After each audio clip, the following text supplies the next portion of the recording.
वो बच्चे जिन्होंने अभी तक कुछ पढ़ा नहीं है, तो हमें एक रिवीजन की जरूरत है, क्विक रिवीजन की जरूरत है कि भाई मैम इकोनॉमी क्या होता है, इकोनॉमिक्स क्या होता है, स्कार्सिटी क्या है, चॉइस क्या है। Scarcity and choice go hand in hand. अपना पैसा कहीं इन्वेस्ट कर रहे हैं, कोई लोग प्रॉपर्टीज में इन्वेस्ट कर रहे हैं, कोई लोग शेयर मार्केट में पैसा इन्वेस्ट कर रहे हैं, यानी लगा रहे हैं। क्यों लगा रहा है? ताकि वहां से पैसा कमा सके। सिंपल इकोनॉमी क्या होती है और कॉम्प्लेक्स इकोनॉमी क्या होती है? सिंपल इकोनॉमी क्या और कॉम्प्लेक्स इकोनॉमी क्या? बहुत ईजी है, लास्ट टॉपिक है आपका, ठीक है। चलिए जी, तो शुरू करें, चलिए। हेलो बच्चे लोग, कैसे हैं आप सब? उम्मीद कर रही हूँ कि आप सभी बच्चे बहुत ही बढ़िया होंगे। सो मैं हूँ तान्या मुंजाल। सो मेरे प्यारे प्यारे बच्चों आज हम क्या करने वाले हैं? सो राजे, आज आप लोगों की नई सीरीज की हम शुरुआत कर रहे हैं। सो चैप्टर नंबर 1 माइक्रो इकोनॉमिक्स का मैं राजे आपका शुरू करने वाली हूँ। सो वो बच्चे जिन्होंने अभी तक कुछ पढ़ा नहीं है, तो बच्चे ये सीरीज और ये क्लास जो है आप लोगों के लिए बेस्ट होने वाली है। और वो बच्चे जिन्होंने पढ़ तो लिया है, लेकिन मैम हमें एक रिवीजन की जरूरत है, क्विक रिवीजन की जरूरत है कि हमारा कम समय में सारा का सारा सिलेबस बहुत ही अच्छे से रिवाइज हो जाए। तो बेटा ये जो क्लास होने वाली है वो आप लोगों के लिए बेस्टेस्ट क्लास होने वाली है। यस, तो बहुत बढ़िया तरीके से आपको मैं यहाँ पे कंसेप्ट कराने वाली हूँ। बस करना क्या आपको, बस वीडियो को अंत तक देखना है और साथ के साथ नोट जरूर बना लेना, ठीक है। चलिए जी, सो शुरू करें। चलिए, तो चैप्टर एक बार देख लीजिए। चैप्टर का जो नेम है आपका वो है आपका इकोनॉमिक्स एंड इकोनॉमी का जो है राजे आप लोगों का चैप्टर है। और आज इस क्लास में, इस चैप्टर में राजे हम क्या क्या टॉपिक्स करने वाले हैं, तो सबसे पहले समझेंगे कि भाई मैम इकोनॉमी क्या होता है, इकोनॉमिक्स क्या होता है, स्कार्सिटी क्या है, चॉइस क्या है। Scarcity and choice go hand in hand. Economising of resources क्या है, माइक्रो और मैक्रो के बीच में फर्क क्या है, कि माइक्रो इकोनॉमिक्स क्या होता है और मैक्रो इकोनॉमिक्स क्या होता है। इसके बाद आपका एक टॉपिक आता है types of economies. Types of economics का हम एक टॉपिक करने वाले हैं। उसके बाद पॉजिटिव और नॉर्मेटिव इकोनॉमिक्स क्या होता है, सिंपल एंड कॉम्प्लेक्स इकोनॉमी क्या होता है। ये सारी चीजें जो है हम आज की क्लास में करने वाले हैं, ठीक है। अब बहुत सारे बच्चों को एक ये सवाल होगा कि मैम इसके बाद जो हमारा पीपीसी वाला टॉपिक होता है वो भी तो इस चैप्टर में नहीं। राजीव, मैं आपको जो है इस चैप्टर को दो पार्ट्स में डिवाइड कर दिया गया है। एक इकोनॉमिक्स एंड इकोनॉमी और एक है राजा आपका सेंट्रल प्रॉब्लम ऑफ इकोनॉमी, जो कि हम नेक्स्ट क्लास में, नेक्स्ट चैप्टर में हम करेंगे टॉपिक्स। हर एक टॉपिक करवाने वाली हूँ मैं आपको। आप रिलैक्स रहो, आपको टेंशन लेने की जरूरत नहीं, बस आपको ध्यान से बस सुनना है, ठीक है। चलिए आइए, अब ध्यान से देखिए फटाफट से राजे। सबसे पहले हम बात करते हैं व्हाट इज इकोनॉमी। सबसे पहले क्या बात करी जाती है कि व्हाट इज इकोनॉमी। इकोनॉमी का मतलब क्या होता है राजे? इकोनॉमी का मतलब ये होता है कि एक इंसान अपने जीने के लिए, अपने सर्वाइवल के लिए क्या क्या काम करता है, उसको हम कहते हैं इकोनॉमी। प्लीज ध्यान से सुनिए मेरे बच्चे, व्हाट इज इकोनॉमी। इकोनॉमी का मतलब है कि एक इंसान अपने जीने के लिए, अपने सर्वाइवल के लिए क्या क्या काम करता है, उसको हम क्या कहते हैं, इकोनॉमिक्स कहते हैं। यानी what are the activities a person do for his survival या फिर लाइवलीहुड। यानी एक इंसान अपने जीने के लिए, अपने सर्वाइवल के लिए क्या क्या काम करता है, क्या क्या एक्टिविटीज करता है, उसको हम क्या कहते हैं, इकोनॉमी कहते हैं। अब बात करते हैं मैम कौन कौन सी एक्टिविटीज करता है एक इंसान, क्या क्या काम करता है। तो अगर बात करें एक्टिविटीज को, तो एक कंजम्पशन, कंजम्पशन हर कोई करता है। अमीर से अमीर इंसान, गरीब से गरीब इंसान। एक इंसान इतनी मेहनत क्यों कर रहा है? ताकि दो वक्त की रोटी अच्छे से खा सके, राइट। तो हर कोई अपने कंजम्पशन के लिए, है ना, हर कोई कंजम्पशन कर रहा है राजे, है ना। क्यों कंजम्पशन कर रहा है? ताकि वो अपना सर्वाइवल कर सके, अपना लाइवलीहुड कर सके। हर इंसान कंज्यूम कर रहा है। कंजम्पशन का मतलब होता है किसी चीज को इस्तेमाल करना। मैं खाना खा रही हूँ, मैं पानी पी रही हूँ, मैं क्यों कंजम्पशन कर रही हूँ? ताकि मैं सर्वाइव कर सकूं।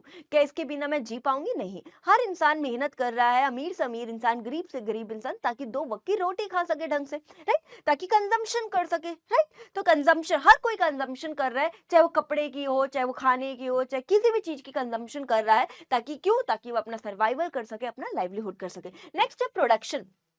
What is production? प्रोडक्शन का मतलब होता है किसी भी चीज को प्रोड्यूस करना, बनाना। मान लो मेरी फैक्ट्री जूते की, तो मैं किस चीज की प्रोडक्शन कर रहा हूँ? जूते की। मेरी फैक्ट्री कपड़े की है, तो मैं किस चीज की प्रोडक्शन कर रहा हूँ? कपड़े की। तो बहुत सारे लोग क्या करते हैं, प्रोडक्शन करते हैं। मान लो लेट्स से मेरी शूज की फैक्ट्री है, तो मैं जूता बनाऊंगी, बना के बेचूंगी, और बेच के क्या कमाऊंगी? पैसा कमाऊंगी। क्यों पैसा कमाऊंगी? ताकि अपना सर्वाइवल कर सकूं, अपना लाइवलीहुड कर सकूं। एक चीज है ना, बड़े ध्यान से समझ लेना, ये दुनिया बिना पैसे के नहीं चलती है। और अगर आपको इस दुनिया में सरवाइव करना है, जीना है, तो भाई आपको क्या चाहिए? पैसा चाहिए। तो बहुत सारे लोग क्या करते हैं, प्रोडक्शन करते हैं, बनाते हैं, बना के बेचते हैं। किसी भी होलसेलर रिटेलर को मान लो बेच दिया, बेचते हैं, बेच के पैसा कमाते हैं। क्यों पैसा कमाते हैं? ताकि अपना सर्वाइवल कर सके, अपना क्या कर सके, लाइवलीहुड कर सके। नेक्स्ट है exchange of goods and services. सबसे पहले बात करते हैं एक्सचेंज ऑफ गुड्स का मतलब क्या। एक्सचेंज का मतलब होता है लेन देन करना किसी चीज का। What is goods? गुड्स क्या होता है राजे? गुड्स का मतलब है जिस चीज का मेरा व्यापार है, जिस चीज का मेरा धंधा है, वो मेरे लिए गुड्स है। मेरा व्यापार, मेरा धंधा इस पेन का है तो मेरे लिए ये गुड्स है। मेरा धंधा मान लो इस चश्मे का है तो ये मेरे लिए गुड्स है। मेरा धंधा, मेरा व्यापार कपड़ों का है तो वो मेरे लिए गुड्स है। मेरा धंधा, मेरा व्यापार जूतों का है तो वो मेरे लिए गुड्स है। तो गुड्स का मतलब है जिस चीज का आपका व्यापार है, जिस चीज का आपका बिजनेस है, जिस चीज का आपका धंधा है, वो आपके लिए क्या होता है राजे? गुड्स होते हैं। तो एक्सचेंज ऑफ गुड्स का मतलब होता है आप अपने घर के आसपास जो भी मार्केट देखते हो, दुकानदार को देखते हो, वो क्या करते हैं? एक्सचेंज कर रहे हैं गुड्स को। गुड्स को एक्सचेंज करने का मतलब है अपने गुड्स को बेच रहा है और क्या कमा रहा है? पैसा कमा रहा है। और क्यों पैसा कमा रहा है? ताकि अपना सर्वाइवल कर सके, अपना क्या कर सके राजे? वो लाइवलीहुड कर सके, यानी वो जी सके, सर्वाइव कर सके। और बहुत सारे लोग सर्विसेज को भी एक्सचेंज करते हैं। सर्विसेज कौन कौन सी सर्विसेज यहां बात कर रहे हैं?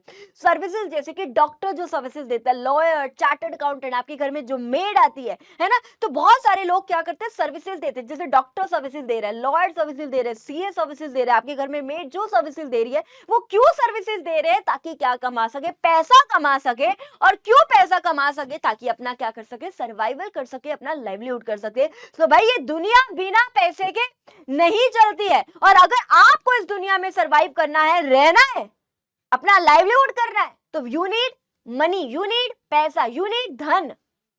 सीधी सी बात है, राइट? तो बहुत सारे लोग सर्विसेज दे रहे हैं, एक्सचेंज कर रहे हैं। एक्सचेंज मतलब लेन देन करना।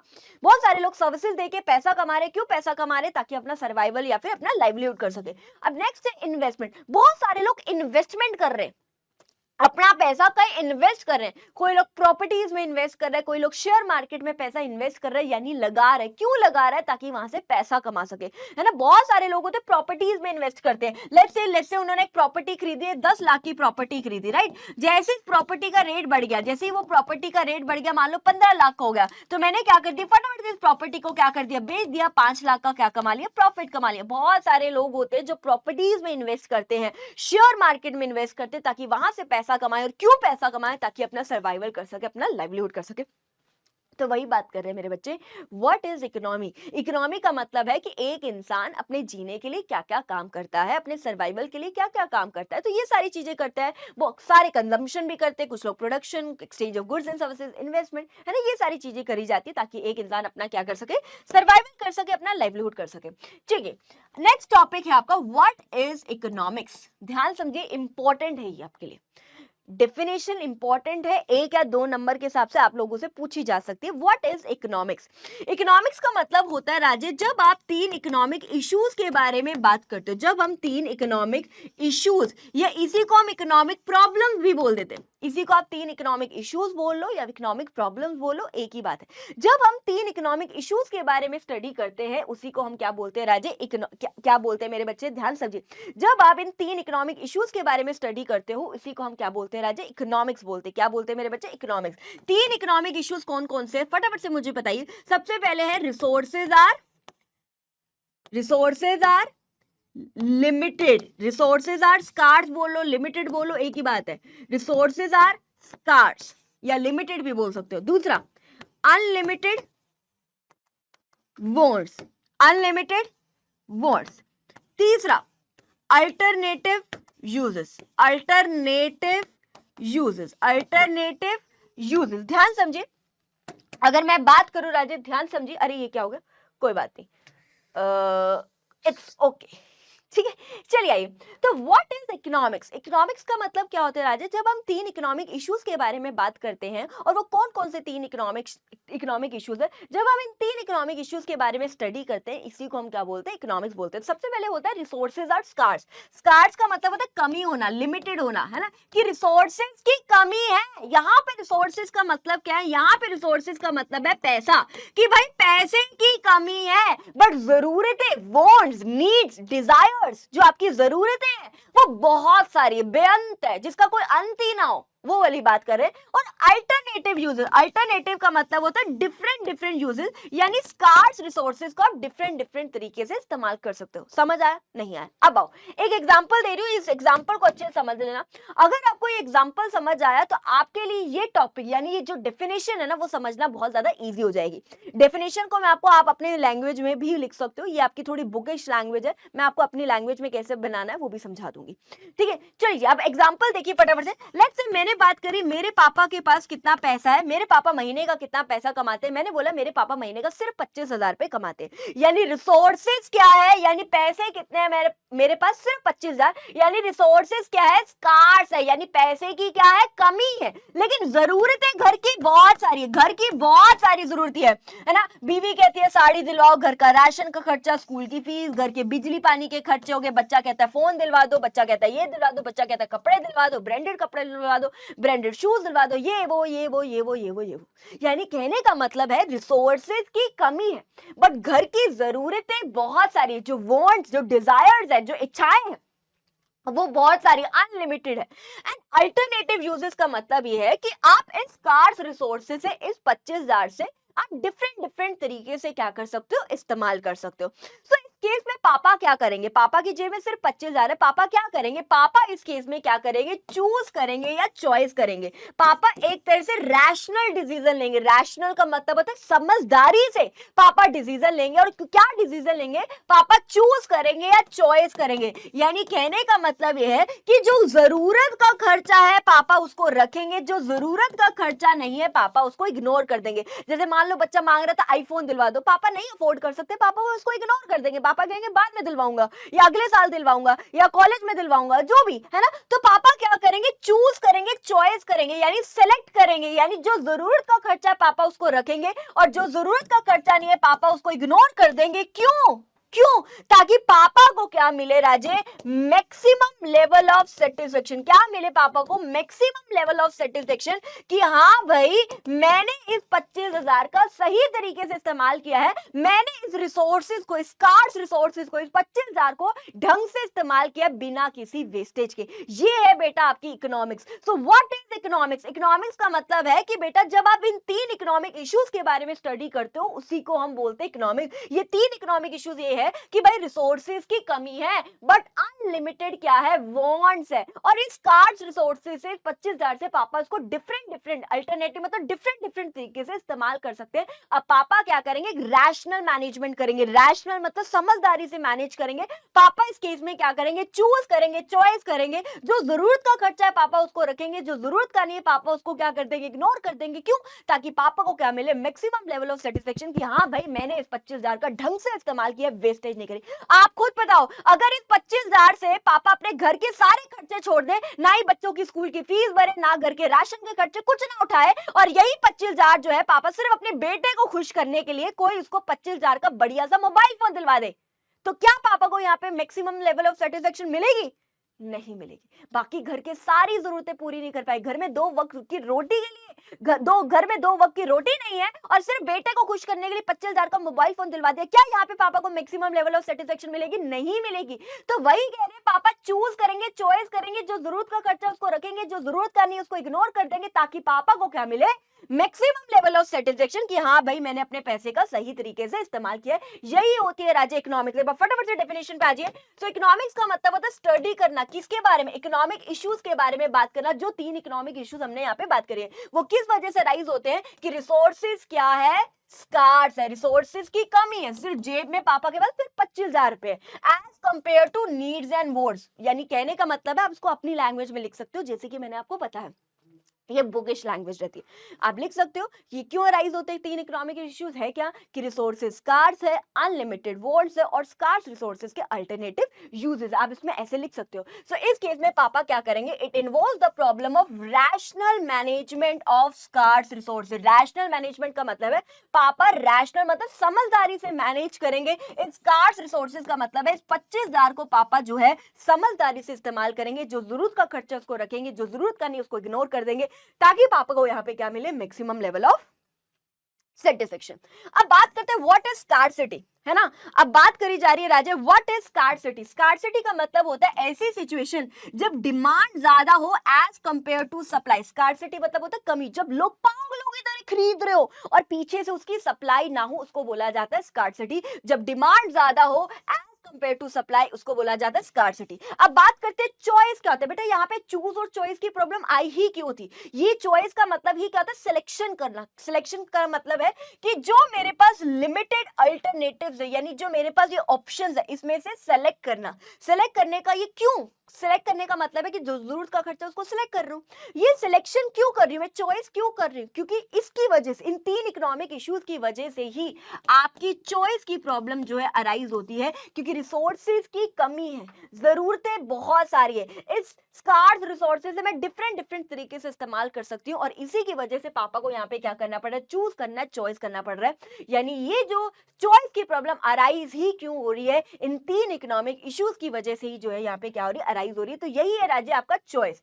क्या है मेरे बच्चे, चॉइस। अरे पीछे जा भाई, ये है मेरे बच्चे चॉइस। सो चॉइस का मतलब बेसिकली क्या होता है, सिलेक्शन करना या चूज करना अवेलेबल लिमिटेड अल्टरनेटिव्स, मतलब ऑप्शन। ये जो मेरे पास डिफरेंट डिफरेंट ऑप्शंस है, इसमें से मैं क्या करूँ, चूज करूंगी, चॉइस करूंगी, यानी सिलेक्शन करूंगी। और ये प्रॉब्लम क्यों आती है चॉइस की, याद रखना, ये प्रॉब्लम क्यों आती है चॉइस की, वो इन 3 इकोनॉमिक इश्यूज की वजह से ही प्रॉब्लम आती है कि भाई रिसोर्सेज कम है, अनलिमिटेड वांट्स है, ठीक है। और इस कार्स रिसोर्सेज पापा डिफरेंट डिफरेंट तरीके से इस्तेमाल कर सकते हैं। तो इस केस में पापा क्या करते हैं, इस केस में पापा चूज करते, चॉइस करते, जो जरूरत का खर्चा उसको रखेंगे, जो जरूरत का नहीं उसको इग्नोर कर देंगे, ताकि पापा को क्या मिले, मैक्सिमम लेवल ऑफ सेटिस्फेक्शन।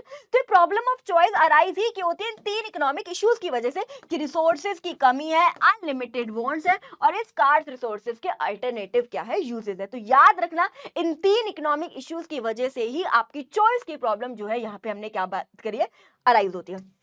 अब एक क्वेश्चन आपकी किताब में आपका देखने को मिल सकता है आपको, कि जो स्कार्सिटी और चॉइस है वो गो hand in hand. Hand in hand का मतलब हाथ में हाथ लिए, यानी एक साथ चलती है प्रॉब्लम। यानी स्कार्सिटी और चॉइस जो है वो एक साथ चलती है। स्कार्सिटी का मतलब क्या, कि सिर्फ पापा के पास 25,000 पे। स्कार्सिटी मतलब रिसोर्सेज की कमी है, सिर्फ 25,000 पे, है ना। स्कार्सिटी का मतलब यह है कि रिसोर्सेज की कमी है, सिर्फ पापा के पास 25,000 पे। लेकिन जो वांट्स है, जरूरतें घर की क्या है, बहुत सारी, जरूरतें घर की क्या है, बहुत सारी है।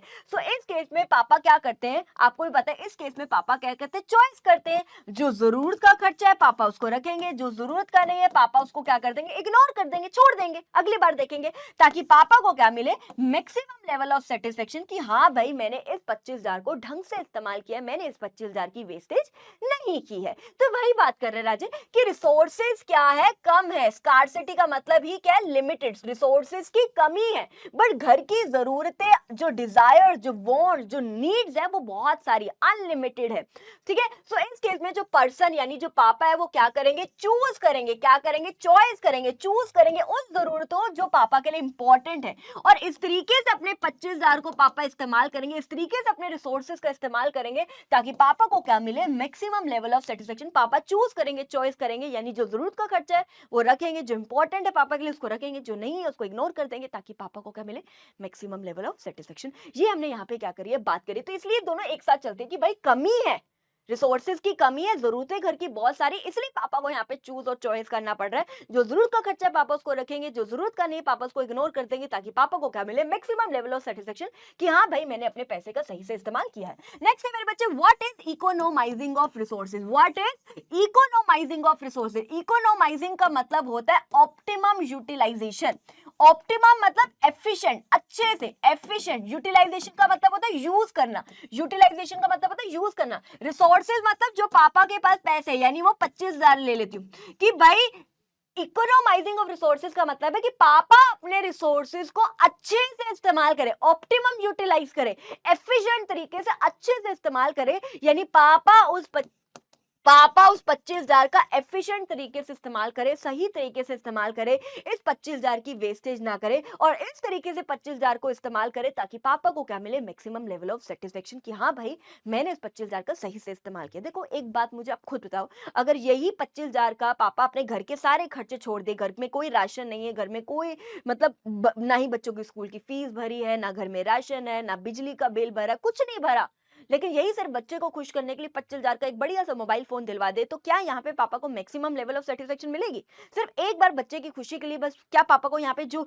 घर में 2 वक्त की रोटी नहीं है, बिजली बिजली नहीं है, घर में पानी नहीं आ रहा, क्या पापा को यहाँ पे मैक्सिमम लेवल ऑफ सेटिस्फेक्शन मिलेगी? नहीं मिलेगी। तो वही कह रहे हैं कि इकोनोमाइजिंग ऑफ रिसोर्सेज का मतलब है कि आप अपने रिसोर्सेज को अच्छे से ऑप्टिमम वे में एफिशिएंट तरीके से इस्तेमाल करो, ताकि आपको क्या मिले, एक मैक्सिमम लेवल ऑफ सेटिस्फेक्शन मिले। तो वही है कि ऑप्टिमम यूटिलाइज करो इस 25,000 का और यूज करो इस रिसोर्सेज को। रिसोर्सेज का मतलब मान लो 25,000 ही है, कि आप अपने पैसे को इस तरीके से, इन सच मैनर, इस तरीके से यूज करो सो दैट एक पर्सन को, पर्सन यानी पापा ले लेती हूँ, सो दैट पापा को क्या मिले यहाँ पे, मैक्सिमम लेवल ऑफ सेटिस्फेक्शन, कि हाँ भाई मैंने अपने पैसे का सही तरीके से यहाँ पे क्या किया, इस्तेमाल किया है। चलिए अब बात करते राजे, अब हम बात करते हैं इकोनॉमिक्स की। तो इकोनॉमिक्स राजे आपकी 2 प्रकार की इकोनॉमिक्स में हम यहाँ पे बात कर रहे हैं। एक होती है राजे आपकी माइक्रो इकोनॉमिक्स और एक होती है राजे आपकी मैक्रो इकोनॉमिक्स। यहाँ पे जो माइक्रो वर्ड आप देख रहे हो, अच्छा इकोनॉमिक्स का मतलब तो अभी हमने समझ लिया, what is economics, what is economics. Economics का मतलब ही हमने पढ़ा कि 3 इकोनॉमिक इश्यूज जो हम बात करते हैं, राइट। सो इकोनॉमिक्स का मतलब ही क्या होता है, इकोनॉमिक इश्यूज के बारे में स्टडी करना, इकोनॉमिक प्रॉब्लम्स के बारे में स्टडी करने को ही हम क्या कहते हैं, इकोनॉमिक्स कहते हैं। अब बात करते हैं राजे यहाँ पे माइक्रो का मतलब क्या है। माइक्रो का मतलब होता है स्मॉल, माइक्रो यानी छोटा। आपने कभी सुना हो माइक्रोस्कोप, जिसमें आप छोटी से छोटी चीज भी आइडेंटिफाई कर पाते हैं, तो माइक्रो का मतलब ही स्मॉल है। स्मॉल का मतलब यहाँ पे कि जब आप एक इंडिविजुअल के बारे में बात करते हो, तो माइक्रो का मतलब क्या है, जब मैं एक इंसान की बात करूं, जब मैं एक पर्सन की बात करूं कि एक पर्सन कितनी डिमांड कर रहा है, एक पर्सन कितनी सप्लाई कर रहा है, एक पर्सन कितना पैसा कमा रहा है, जब मैं एक इंसान की बात करूं, वो क्या होती है राजे, माइक्रो इकोनॉमिक्स। माइक्रो का मतलब ही स्मॉल, यानी जब मैं एक इंडिविजुअल की बात करूं। यहाँ पे मैक्रो का मतलब क्या है, मैक्रो का मतलब होता है लार्ज। लार्ज का मतलब है यहाँ पे मैं एग्रीगेट की बात कर रही हूं। एग्रीगेट का मतलब होता है सम टोटल। एग्रीगेट का मतलब होता है राजे सम टोटल। सम टोटल मतलब यहाँ पे मैं पूरे देश की बात करूं। पूरे देश का मतलब है एज अ होल इकोनॉमी यहाँ पे बात करी जा रही है। एज अ होल इकोनॉमी यहाँ पे बात करी, यानी पूरे देश की बात कर रही हूं यहाँ पे कि पूरे देश में कितनी डिमांड है। एग्रीगेट का मतलब होता है सम टोटल। सम टोटल मतलब जब आप पूरे देश की बात करो, पूरे देश में कितनी डिमांड है, पूरे देश में कितनी सप्लाई है, पूरे देश में कितनी इनकम जनरेट हो रही है। जब मैं पूरे देश की बात करूं तो वो मैक्रो के अंडर आता है। जब मैं सिर्फ एक इंसान की बात करूं तो वो किस में आता है, माइक्रो के अंडर आता है। अब फटाफट से एग्जांपल सुन लीजिए। लेट्स से मैंने बोला ये पेन ले लेती हूं, मैंने बोला मैं यानी तान्या, ये आपकी तान्या मैम एक साल में इस पेन की कितनी डिमांड करती है। तो मैंने क्या बात करी कि तान्या मैम एक साल के अंदर इस पेन की कितनी डिमांड करती है। मैंने बोला 10 पेन मैं खरीद लेती हूँ एक साल के अंदर। तो मैं एक इंसान की यहाँ पे बात करूं कि एक इंसान यानी जो तान्या मैम एक साल में इस पेन की कितनी डिमांड करी, यानी मैं एक इंसान की डिमांड की बात कर रही हूं, तो वो क्या होती है आपकी इंडिविजुअल डिमांड, जो किसमें आएगी, माइक्रो में।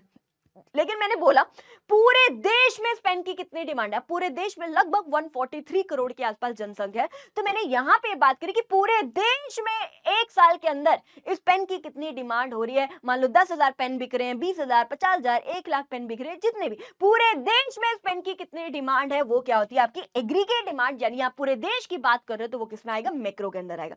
दूसरा इंडिविजुअल सप्लाई एग्जांपल देख लीजिए। मैंने बात करी, लेट्स से मैंने बात करी रिबॉक जूतों की कितनी सप्लाई कर रहा है। अब रिबॉक सिर्फ एक इंडिविजुअल सप्लायर है, एक इंडिविजुअल प्रोड्यूसर है जूतों का। रिबॉक एक साल में जूतों की कितनी सप्लाई कर रहा है। मैं सिर्फ एक प्रोड्यूसर की यहाँ पे बात कर रही हूँ, एक सप्लायर की बात कर रही हूँ, तो वो क्या है आपके इंडिविजुअल सप्लाई। अब पूरे देश में कितने लोग हैं जो जूतों की सप्लाई करते हैं, रिबॉक, एडिडास, प्यूमा, गुची, है ना, वटएवर, और भी स्केचर्स, या कितने सारे ब्रांड्स हैं, इतने छोटे छोटे ब्रांड्स हैं जो इतने फेमस भी नहीं है। पूरे देश में जूतों की कितनी सप्लाई हो रही है बाय ऑल द प्रोड्यूसर्स या बाय ऑल द सप्लायर्स, पूरे देश में कितनी सप्लाई हो रही है, वो क्या है, मैक्रो के अंदर आता है। एक इंसान कितनी सप्लाई कर रहा है, वो किस में आता है, माइक्रो में। इंडिविजुअल इनकम, एक इंसान कितना पैसा कमाता है, ताना मैम कितना पैसा कमाती है एक साल के अंदर, जब मैं एक इंसान की बात करूं तो वो किस में आएगा, माइक्रो में।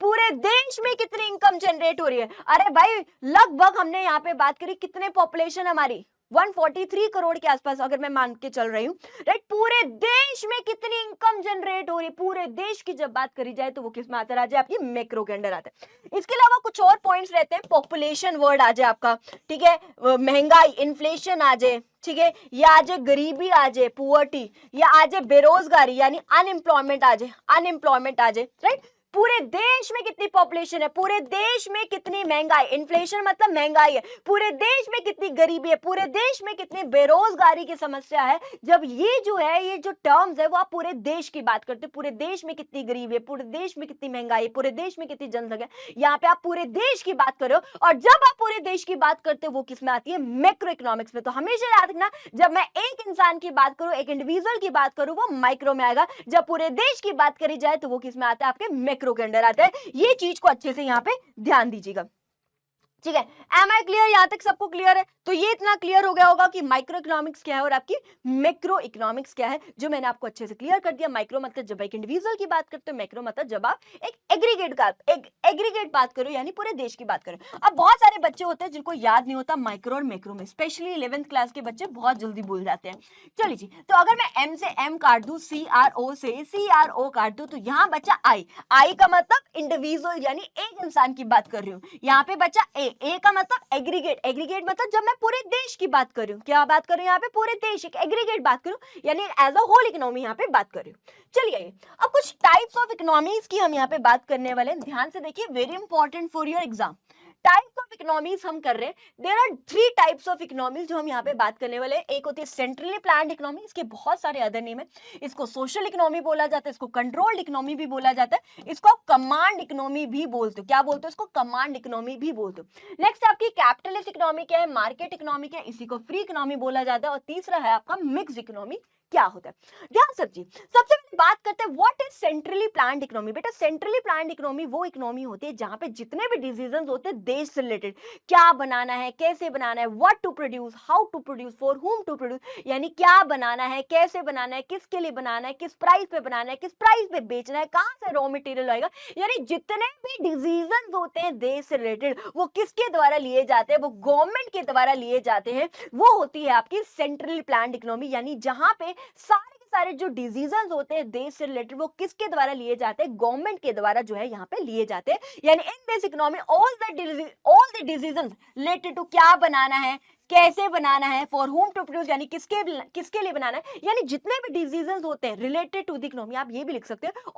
All the decisions related to the economy is taken by the government. किसके द्वारा लिए जाते हैं, गवर्नमेंट के द्वारा लिए जाते हैं। अब यहाँ पे बात करते हैं कैपिटलिस्ट इकोनॉमी की बात करते हैं। यहाँ पे जितने भी डिसीजंस होते हैं देश से रिलेटेड, क्या बनाना है, कैसे बनाना है, किसके लिए बनाना है, किस प्राइस पे बनाना है, कहां से सामान आएगा, किसको बेचना है, यानी जितने भी डिसीजंस, यानी all the decisions related to the economy is taken by the individual, यानी यहाँ पे एक इंडिविजुअल के पास पावर है कि वो सारे के सारे डिसीजन ले सकते हैं। मैं एग्जांपल की बात करती हूँ यहाँ पे, जैसे कि नॉर्थ कोरिया इसका एग्जांपल है जहाँ पे सारे के सारे डिसीजन गवर्नमेंट लेती है। यहाँ पे एग्जांपल की बात करूँ जैसे अमेरिका हो गया, यूके हो गया, यहाँ पे जितने भी डिसीजन वो किसके द्वारा लिए जाते हैं, कि इंडिविजुअल के द्वारा लिए जाते हैं। लेकिन अगर मैं बात करूँ मिक्स्ड इकोनॉमी क्या है, जो इन दोनों का ही क्या है, मिक्सचर है। यहाँ पे सारे डिसीजन गवर्नमेंट लेती है, यहाँ पे सारे डिसीजन कौन लेता है, इंडिविजुअल लेता है। मिक्स्ड इकोनॉमी क्या है, जहाँ पे गवर्नमेंट का भी रोल है और एक इंडिविजुअल का भी रोल है, यानी यहाँ पे जो डिसीजन है वो दोनों के द्वारा लिए जाते हैं, यानी both government as well as individual plays an important role in taking decision related to the economy, यानी यहाँ पे दोनों के द्वारा जो है डिसीजन लिए जाते हैं। ये क्या होती है, आपकी मिक्स इकोनॉमी होती है, जो इन दोनों का ही क्या है राजे, मिक्सचर है, जिसका सबसे बड़ी एग्जांपल हमारा भारत है। भारत में आपको पता है सरकार का भी बहुत ही ज्यादा एक इंपॉर्टेंट रोल रहता है और हम जैसे इंडिविजुअल का भी इंपॉर्टेंट रोल रहता है। हम भी डिसीजन ले सकते हो, सरकार का भी बहुत महत्वपूर्ण योगदान रहता है देश से रिलेटेड, राइट, ठीक है। तो यहाँ पे दोनों के द्वारा डिसीजन लिए जाते हैं। अब यहाँ पे अगर मैं बात करूँ तो यहाँ पे तो गवर्नमेंट बहुत ज्यादा इंपॉर्टेंट रोल प्ले करती है, तो गवर्नमेंट का यहाँ बहुत ज्यादा महत्वपूर्ण योगदान है।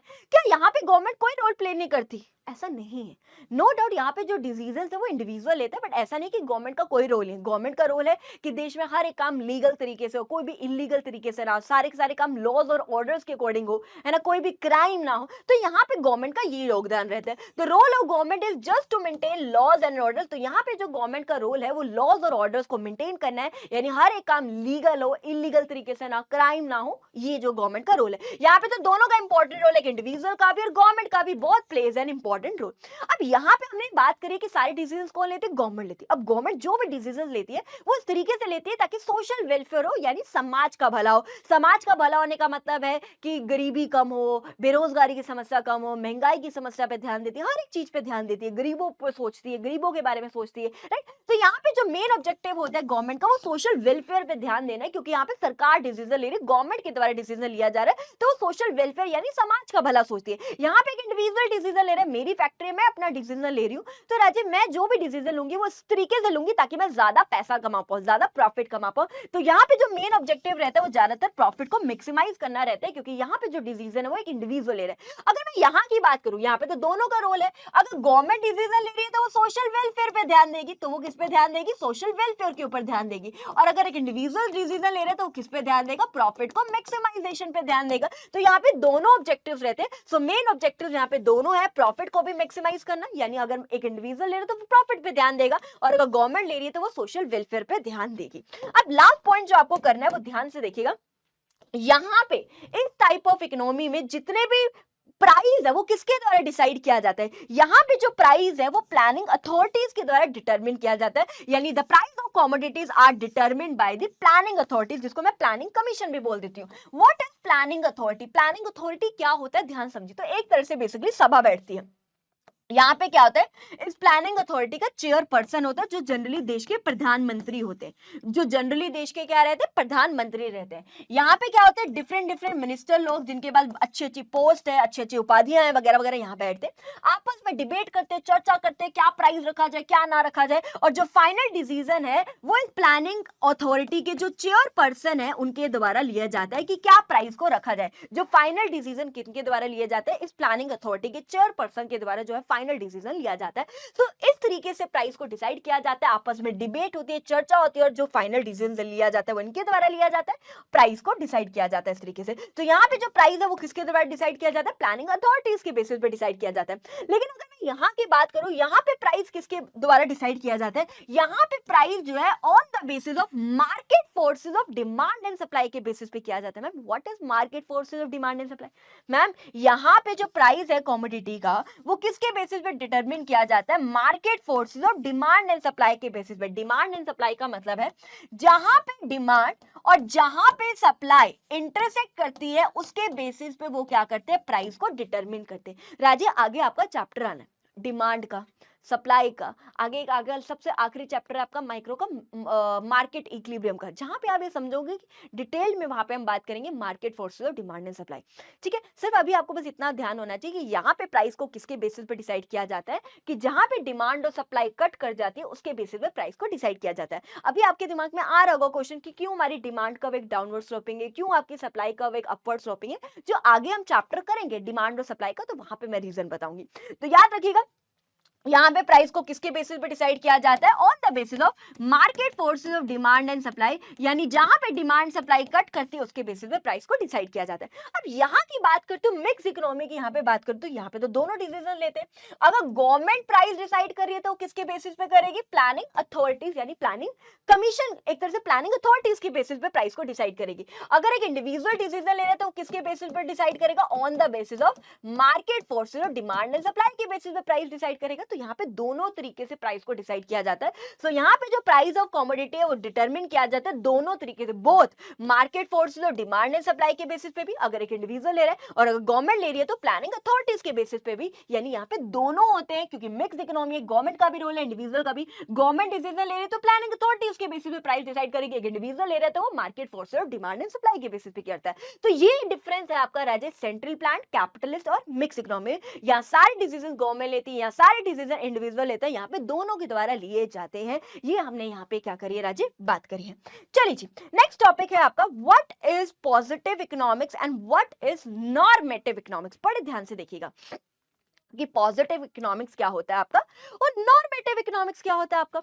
चलिए जी, सबसे पहले बात करते हैं राजे पॉजिटिव का मतलब क्या है, और फिर हम बात करेंगे नॉर्मेटिव का मतलब यहाँ पे क्या है। ठीक है राजे, यहाँ पे जो पॉजिटिव है ना, इस पॉजिटिव का मतलब है जब हम प्रेजेंट की बात कर रहे हो, यानी जब मैं आज की बात कर रही हूँ, यानी जिसको मैं हिंदी में वर्तमान भी बोल देती हूँ ना, आज यानी प्रेजेंट का मतलब वर्तमान, जब मैं आज की बात कर रही हूँ, प्रेजेंट की बात कर रही हूँ, तो उसको हम बोलते हैं पॉजिटिव इकोनॉमिक्स। ठीक है, नॉर्मेटिव का मतलब होता है यहाँ पे फ्यूचर, फ्यूचर का मतलब है भविष्य, यानी जब मैं भविष्य की बात करूं, फ्यूचर की बात करूं, वो होता है आपका नॉर्मेटिव इकोनॉमिक्स। क्या होता है मेरे बच्चे आपका नॉर्मेटिव इकोनॉमिक्स। अब बड़े ध्यान से समझिए।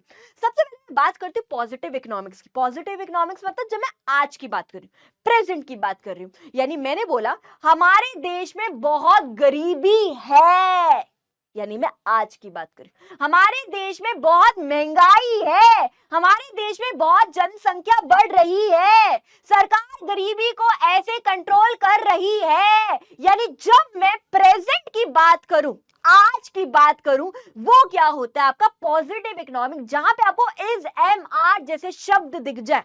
आप आगे आपको यहां से एमसीक्यू आ सकता है, जब भी आपको यहां से इज एम आर यानी प्रेजेंट वाले वर्ड्स राइट ये दिख जाए, वो क्या होती है आपकी पॉजिटिव इकोनॉमिक्स, राइट। तो पॉजिटिव इकोनॉमिक्स क्या है, it deals with what is, यानी what is and how the economic problems are actually solve, यानी हमारे देश में क्या प्रॉब्लम है और कैसे देश की सरकार उस प्रॉब्लम को सॉल्व कर रही है। यानी आज की जब मैं बात करूं कि मेरे देश में गरीबी है, महंगाई है, यानी ये क्या है आपकी पॉजिटिव इकोनॉमिक्स। लेकिन अगर मैं बात करूं नॉर्मेटिव इकोनॉमिक्स की, मैंने बोला सरकार को गरीबी को कंट्रोल करना चाहिए, महंगाई को कंट्रोल करना चाहिए, बेरोजगारी की समस्या को कंट्रोल करना चाहिए, चाहिए। यानी फ्यूचर की जब बात करूं, यानी शुड बी वर्ड आ जाए या ought to be वर्ड आ जाए, ऐसा कुछ अगर आपको वर्ड दिख जाए, तो यानी फ्यूचर की जब बात करी जाए, वो क्या होता है आपके नॉर्मेटिव इकोनॉमिक्स। सो नॉर्मेटिव इकोनॉमिक्स का it deals with what ought to be, future की बात करें, and how the economic problem should be solve, कैसे सरकार को इस प्रॉब्लम को सॉल्व करना चाहिए। फ्यूचर की जब बात करें, जब मैंने बोला हमारे देश में बहुत गरीबी है, महंगाई है, मैं प्रेजेंट की बात करूं, दिस इज पॉजिटिव। मैं बात करूं गरीबी को कंट्रोल करना चाहिए, महंगाई को कंट्रोल करना चाहिए, बेरोजगारी को कंट्रोल करना चाहिए, शुड वर्ड कुछ आ जाए, वो क्या है आपका राज्य नॉर्मेटिव। ये आपके पॉजिटिव है, ये आपका क्या है नॉर्मेटिव है। Am I clear? समझ आया।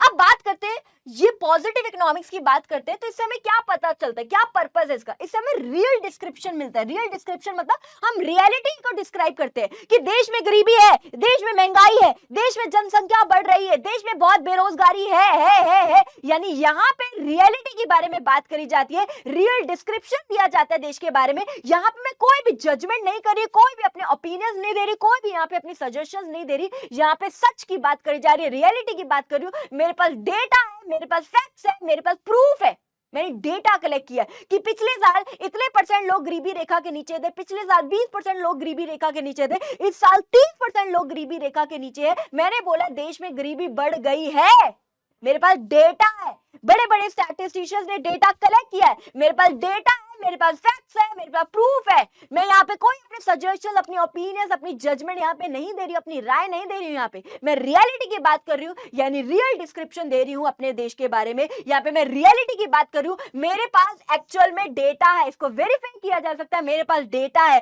यहाँ पे मैं कोई भी जजमेंट नहीं दे रही हूँ, कोई भी यहाँ पे जजमेंट, अपने ओपिनियंस नहीं दे रही हूँ, मेरे पास फैक्ट्स है, मेरे पास डेटा है, मेरे पास प्रूफ है। ये हमने यहाँ पे क्या करी है, बात करी। अब बात करते हैं नॉर्मेटिव की, बात करते हैं नॉर्मेटिव मतलब फ्यूचर की बात कर रहे हैं कि सरकार को गरीबी को कंट्रोल करना चाहिए, महंगाई को कंट्रोल करना चाहिए, फ्यूचर की बात करें, यानी यहाँ पे मैं आइडियल की बात कर रही हूँ। आइडियल का मतलब क्या होता है, जिसके जैसे आप बनना चाहते हो। आप बोलते हो ना मेरा आइडियल विराट कोहली है, मैं विराट कोहली की तरह बैट्समैन बनना चाहती हूँ, या मैं मेरी आइडियल ऐश्वर्या राय है, मैं उसके जैसे सुंदर दिखना चाहती हूँ। मैं हूं नहीं उतनी सुंदर, बट मैं दिखना चाहती हूँ। आइडियल मतलब जिसके जैसे आप बनना चाहते हो, बने नहीं। तो यही यहाँ पे बात करें कि देश में बहुत, सरकार को ये करना चाहिए, सरकार को वो करना चाहिए, सरकार को महंगाई को कंट्रोल करना चाहिए, यानी करना चाहिए।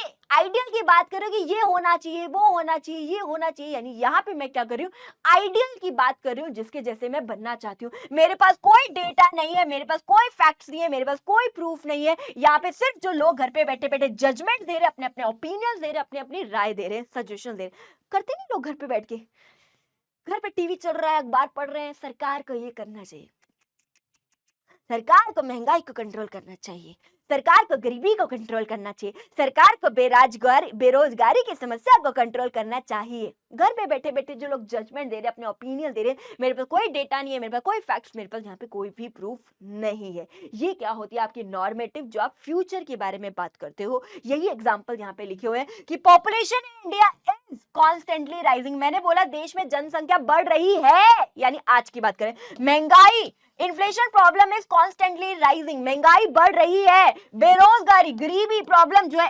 इज कॉन्स्टेंटली राइजिंग, मतलब ये जो है समस्या बढ़ रही है मतलब प्रेजेंट यानी पॉजिटिव। अब बात करो सरकार को, government should take some steps to control the population. सरकार को जनसंख्या को कंट्रोल करना चाहिए, सरकार को महंगाई की प्रॉब्लम को कंट्रोल करना चाहिए, फ्यूचर सरकार को बेरोजगारी, गरीबी की समस्या को कंट्रोल करना चाहिए। जब भी आपको वर्ड दिख जाए शुड और टू बी, तो याद रखना वो फ्यूचर की बात करना, और फ्यूचर की जब भी बात करी जाए तो वो क्या होती है आपकी नॉर्मेटिव। तो ये हमने यहाँ पे बात करी है, what is positive economics, what is normative economics. Positive मतलब जब मैं आज की बात कर रही हूँ, प्रेजेंट की बात करती हूँ, वो क्या होती है राजा आपकी पॉजिटिव इकोनॉमिक्स। जब मैं आज की बात कर रही हूँ, प्रेजेंट की बात कर रही हूँ, रियलिटी के बारे में बता रही हूँ, रियल डिस्क्रिप्शन दे रही हूँ, मेरे पास डेटा है, मेरे पास फैक्ट्स है, मेरे पास प्रूफ है, यहाँ पे मैं कोई भी जजमेंट ओपिनियन यहाँ पे नहीं देती हूँ। ये फ्यूचर के बारे में बात करें, यहाँ पे मैं आइडियल्स के बारे में बात करती हूँ। आइडियल्स मतलब जिसकी जैसे मैं बनना चाहती हूँ, मेरे पास कोई डेटा, मेरे पास कोई फैक्ट्स नहीं है, यहाँ पे मैं सिर्फ अपने जजमेंट दे रही हूँ, अपने ओपिनियंस दे रही हूँ, अपने सजेशंस दे रही हूँ। ये क्या होता है आपका नॉर्मेटिव इकोनॉमिक्स। यहाँ तक क्लियर है सबको। नेक्स्ट टॉपिक है आपका राजे, सिंपल इकोनॉमी क्या होती है और कॉम्प्लेक्स इकोनॉमी क्या होती है। सिंपल इकोनॉमी क्या और कॉम्प्लेक्स इकोनॉमी क्या, बहुत इजी है, लास्ट टॉपिक है आपका। फटाफट से देखिए सिंपल इकोनॉमी क्या है और कॉम्प्लेक्स इकोनॉमी क्या है। ठीक है, ध्यान से समझना। सिंपल इकोनॉमी में राजे वो लोग आते हैं जिनकी इनकम कम है, यानी जो लो लेवल जिनकी इनकम है वो लोग जो है इसके अंदर आते हैं सिंपल इकोनॉमी में, यानी the income level of the people is low, यानी जिनके पास पैसा कम है, जिनकी इनकम लो है वो इसके अंदर आते हैं। कॉम्प्लेक्स इकोनॉमी में वो लोग आते हैं जिनके पास हाई इनकम है, जिनके पास ज्यादा पैसे, अंबानी वगैरह है ना, रतन टाटा जी, अंबानी वगैरह है ना, अंबानी वगैरह जो है इसके अंदर आते हैं, यानी कॉम्प्लेक्स इकोनॉमी में आते हैं, यानी जिनकी इनकम जो है वो क्या हो, हाई हो, वो किसके अंदर आते हैं, कॉम्प्लेक्स इकोनॉमी के अंदर आते हैं। अब बड़े ध्यान से समझना, यहाँ पे मैंने क्या बात करी, सिंपल में कौन आते हैं, जिनके पास पैसा क्या है, कम है। अब जिनके पास पैसा कम होता है, जो जनरली गरीब लोग मैं मान के चल रही हूँ यहाँ पे, जिनके पास बहुत कम पैसा है, उनकी जरूरत है तो देखो सबकी बहुत है। ऐसा नहीं कि गरीब इंसान की जरूरत नहीं, उसकी भी इच्छाएं हैं, उसकी भी जरूरत है, वांट्स उसकी भी बहुत सारी, वांट्स आर मल्टीपल, बहुत सारी जरूरतें, लेकिन बहुत बड़ी बड़ी नहीं है। मतलब छोटी छोटी चीजों में वो खुश हो जाता है। आज साइकिल है तो एक्टिवा मिल गई तो खुश हो गया, एक्टिवा है, छोटी सी गाड़ी मिल गई तो उसमें भी वो खुश हो जाएगा, राइट। तो उसकी जरूरतें तो उसकी भी बहुत सारी है, लेकिन बहुत बड़ी बड़ी जरूरतें नहीं है। तो वही बात करें, वांट्स आर मल्टीपल, बहुत सारी है, but not so enormous. Enormous का मतलब है बहुत बड़ी बड़ी जरूरत नहीं है, छोटी छोटी चीजों में भी वो खुश हो जाता है। वो किस में आएंगे, आपके सिंपल इकोनॉमी के अंदर। अब बात करते हैं यहाँ पे क्या, ज्यादा अमीर लोग आते हैं। अमीर लोग हैं तो जरूरतें भी बहुत सारी, इनकी अमीरों की जरूरतें कितनी है, अंबानियों की जरूरतें है ना। आज तुम्हारे पास क्या कहते हैं BMW है, तो अब तुम्हें और इससे बड़ी गाड़ी चाहिए, है ना। आज तुम्हारे पास इससे और बड़ी गाड़ी आ गई तो तुम्हें और बड़ी गाड़ी चाहिए। आज मेरे पास 50 करोड़ का सेट है तो अब मुझे 100 करोड़ का डायमंड का सेट चाहिए, वगैरह वगैरह। तो यानी इनकी जरूरतें भी बहुत सारी हैं, बहुत बड़ी बड़ी जरूरतें, बहुत बड़ी बड़ी बिग बिग जरूरतें, क्योंकि बहुत पैसा इनके पास, राइट। जरूरतें भी बहुत सारी और बहुत बड़ी बड़ी जरूरतें हैं, राइट। वो हमने यहाँ पे क्या करी, बात करी। अब यहाँ पे कौन आते हैं लोग, जिनके पास कम पैसा। अब जिनके पास कम पैसा है ना, वो दूसरों पे कम डिपेंड होते हैं, यानी यहाँ पे जो म्यूचुअल इंटरडिपेंडेंस है वो लिमिटेड है, यानी ये जो लोग हैं वो एक दूसरे पे कम डिपेंड होते हैं, यानी खुद का काम खुद कर लेते हैं। अब आप खुद सोचो, गांवों में जो औरतें होती है, जो गरीब घर की औरतें, वो खुद का काम खुद कर लेती है, झाड़ू पोछा बर्तन, अपने बच्चों को पढ़ाना लिखाना, अपने खुद के सूट भी सिल लेती है ना। कहने का मतलब है अपना खुद का काम खुद कर लेते, दूसरों पे कम डिपेंड है। यानी ये नहीं कि झाड़ू पोछे के लिए वो अपनी मेड पे डिपेंड है, या खाने के लिए वो अपनी मेड पे डिपेंड है, या अपने बच्चों की पढ़ाई के लिए वो किसी ट्यूशन वाली टीचर पे डिपेंड है, या फिर अपने बच्चों को खुद ही पढ़ा लेते ना, या फिर अपने सूट वगैरह कपड़े सिलने के लिए वो किसी टेलर पे डिपेंड है, या कोई बुटीक वाली आंटी पे डिपेंड है। नहीं, वो अपना काम खुद कर लेगी, स्वयं कर लेगी, क्योंकि इतना पैसा नहीं है, वो अपना काम खुद ही कर लेती है, राइट। तो यहाँ पे जो म्यूचुअल इंटरडिपेंडेंस है वो थोड़ी लिमिटेड होती है। अब मैं अपना काम खुद कर रही हूँ, तो जो डिग्री ऑफ एक्सचेंज है वो लिमिटेड होगा। डिग्री ऑफ एक्सचेंज का मतलब है लेन देन यहाँ पे क्या होता है, जनरली मॉडरेट, कम या लिमिटेड रहते हैं, क्योंकि मैं खुद का काम खुद कर रही हूँ। मैं घर के झाड़ू पोछे बर्तन सब खुद कर रही हूँ, अपने कपड़े खुद सिल रही हूँ, ये नहीं कि मैंने बुटीक वाली आंटी से सूट लिया तो मैं उसको पैसा दूंगी, या मैंने अपने घर में मेड बुलाई तो मैं उसको पैसा दूंगी। तो ये हो गया एक्सचेंज करना। यहाँ पे जब मैं अपना काम खुद कर रही हूँ, स्वयं कर रही हूँ, खुद कर रही हूँ, तो यहाँ पे जो लेन देन हुआ वो कम हुआ, क्योंकि मैंने ना ही बुटीक को हायर किया, बुटीक वाली आंटी से कुछ लिया, ना ही मैंने कोई बाहर की मेड हायर करी, मैं अपना काम खुद कर रही हूँ। तो यहाँ पे जो डिग्री ऑफ एक्सचेंज है वो क्या रहता है राजे, लिमिटेड रहता है, कम। लेकिन अगर मैं अमीरों की बात करूं, है ना, अमीरों की बात करूं, तो यहाँ पे जो म्यूचुअल इंडिपेंडेंस है वो क्या रहती है, ज्यादातर हाई, यानी यहाँ पे जो लोग वो एक दूसरे पे ज्यादा डिपेंड होते हैं। अब अंबानी के घर की बात करती हूँ, जैसे अनीता अंबानी है ना, she will be like just give me 1 glass of water please, यानी वो पाने के लिए छोटी से छोटी जरूरतों के लिए अपनी सर्वेंट, अपने मेड पे डिपेंड है, पानी दो भाई। अपने कपड़ों के लिए वो अपने डिफरेंट डिफरेंट डिजाइनर्स पे डिपेंड है, आज इस डिजाइनर का कपड़ा, सबेसाची का, मनीष मल्होत्रा का, जिसका या उसका, वगैरह वगैरह। यानी यहाँ पे जो लोग हैं, अमीर जो लोग हैं, वो एक दूसरे पे ज्यादा डिपेंड होते हैं। अब ज्यादा डिपेंड, अपने कपड़ों के लिए अपने डिजाइनर्स पे डिपेंड हूं, अपने छोटी छोटी चीजों के लिए जो है अपने सर्वेंट्स पे डिपेंड हूं। तो यहाँ पे जो डिग्री ऑफ एक्सचेंज है वो जनरली क्या आता है, हाई रहता है। अब सर्वेंट हायर किया तो उसको पैसा भी दूंगी, अब डिजाइनर से कपड़े ले रही हूं तो उसको पैसा भी दूंगी। तो यहाँ पे जो डिग्री ऑफ एक्सचेंज यानी जो लेन देन वो ज्यादातर हाई रहता है। तो यही हमने बात करी, सिंपल इकोनॉमिक है, कॉम्प्लेक्स इकोनॉमिक है। यहाँ पे लो लेवल जिनकी इनकम है वो यहाँ आते हैं, गरीब लोग यहाँ पे, अमीर लोग यहाँ पे। अब गरीब लोगों की जरूरतें बहुत सारी, लेकिन बहुत बड़ी बड़ी नहीं, इनकी जरूरतें भी बहुत सारी, बहुत बड़ी बड़ी जरूरतें अमीरजादों की, है ना, अमीरों की, है ना।